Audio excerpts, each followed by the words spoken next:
இயேசு கிறிஸ்துவின் நாமத்தில் அன்பின் வாழ்த்துக்கள். இந்த நாளில் ஆண்டவர் உங்களுக்கு தருகிற வார்த்தை ஏசாயா அதிகாரம் 41 வசனம் 13. பயப்படாதே, நான் உனக்கு துணை நிற்கிறேன். பிரியமானவர்களே, இந்த காலை வேளையில் உங்களோடு கூட ஆண்டவர் இந்த வசனத்தின் மூலமாக பேச போகிறார். ஏதோ ஒரு காரியத்தை நினைத்து பயந்து கொண்டிருக்கிறீங்க. குடும்பங்களில் ஏற்படுகிற பிரச்சனைகள், நெருக்கங்கள், திடீரென ஏற்பட்ட போராட்டம், திடீரென ஏற்பட்ட பலவீனம் உங்களை பயப்படுத்தி கொண்டிருக்கிறது. என்ன நடக்குமோ, அடுத்து நம்ம எப்படிப்பட்ட நிலைமையில் இருப்போமோ, நம்ம குடும்பம் என்ன ஆக போகிறது என்ற பல கேள்விகள் உங்களை பயமுறுத்தி கொண்டிருக்கிறது. பிரியமானவர்களை, கர்த்தர் சொல்லுகிறார், பயப்படாதே, நான் உனக்கு துணை நிற்கிறேன் என்று. பிரியமானவர்களே, பவுலுடைய அந்த கப்பல் பிரயாணத்தை குறித்து அப்போஸ்தலர் நடபடிகள் புஸ்தகத்தில் நம்ம வாசிக்கும் போது பயங்கரமான ஒரு நெருக்கம், உயிருக்கே ஒரு போராட்டம், இரவு பகலாய் வெயில பார்க்கல, பயங்கரமான மழை, பயங்கரமான காற்று, அவங்களுடைய உயிர் போகும் அப்படின்ற சிச்சுவேஷன்ல 276 பேர் அந்த கப்பல்ல பிரயாணப்பட்டு கொண்டிருக்கிறாங்க.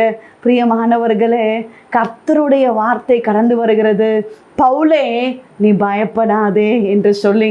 பிரியமானவர்களே, எல்லாரும் பயந்து கொண்டிருக்கிறாங்க. எல்லாருக்குள்ளாக ஒரு பயம், அவ்வளவுதான், முடிஞ்சு போச்சு, நம்ம லைஃப் முடிய போகிறது, நம்ம இனி உயிரோடு இருக்க மாட்டோம் அப்படின்னு நினைக்கும் போதுதான் பவுல் சொல்லுகிறார், திடன் கொள்ளுங்கள், பயப்படாதிருங்க, கப்பல் சேதமே அல்லாமல் பிராண சேதம் ஒன்றும் வராது என்று சொல்லி.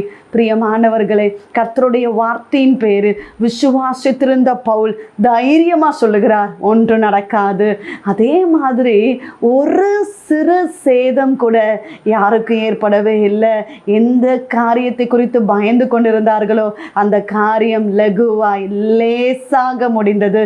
இந்த காலை வேளையில கர்த்தருடைய வார்த்தையை கேட்டுக்கொண்டிருக்கிறீங்க, பயந்து கொண்டிருக்கிறீங்க, வீடுகளில் ஏற்படுகிற பிரச்சனைகள், நெருக்கங்கள் உங்களை பயப்படுத்தி கொண்டிருக்கிறது.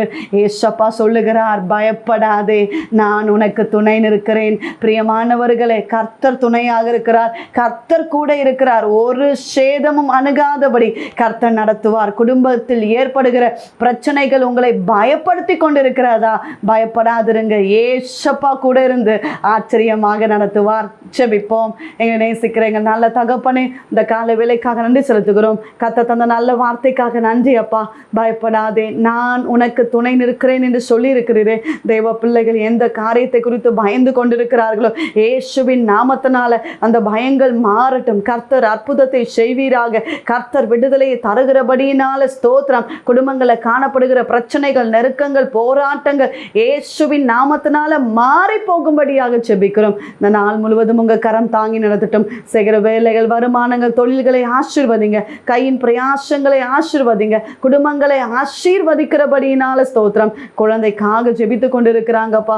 நீர் அற்புத ஆண்டவரை விடுதலையை தருவீராக. நல்ல குழந்தை பாக்கியங்களை கொடுத்து கர்த்தர் ஆசீர்வதிப்பீராக. கடன் பாரத்தோடு இருக்கிற தேவ பிள்ளைகளுடைய வாழ்க்கையில என் ஆண்டவர் அற்புதத்தை செய்கிறபடியினால ஸ்தோத்திரம். இந்த நாள் முழுவதும் கர்த்தருடைய கரம் தாங்கி நடத்தட்டும். இயேசு கிறிஸ்துவின் நாமத்தில் ஜெபிக்கிறோம் எங்கள் ஜீவனுள்ள நல்ல தகப்பனே, ஆமென்.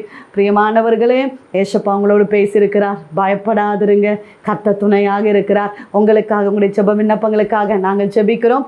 நீங்களும் எங்களுக்காக, எங்களுடைய ஊழியங்களுக்காக ஜெபித்துக் கொள்ளுங்கள். டிவோஷன் மூலமாய் உங்களோடு ஆண்டவர் பேசுகிறதை எங்களோடு பகிர்ந்து கொள்ளுங்கள். இந்த வார்த்தை அநேகருக்கு பிரயோஜனமாக இருக்குமே என்றால் அநேகருக்கு ஷேர் பண்ணுங்க. God bless you.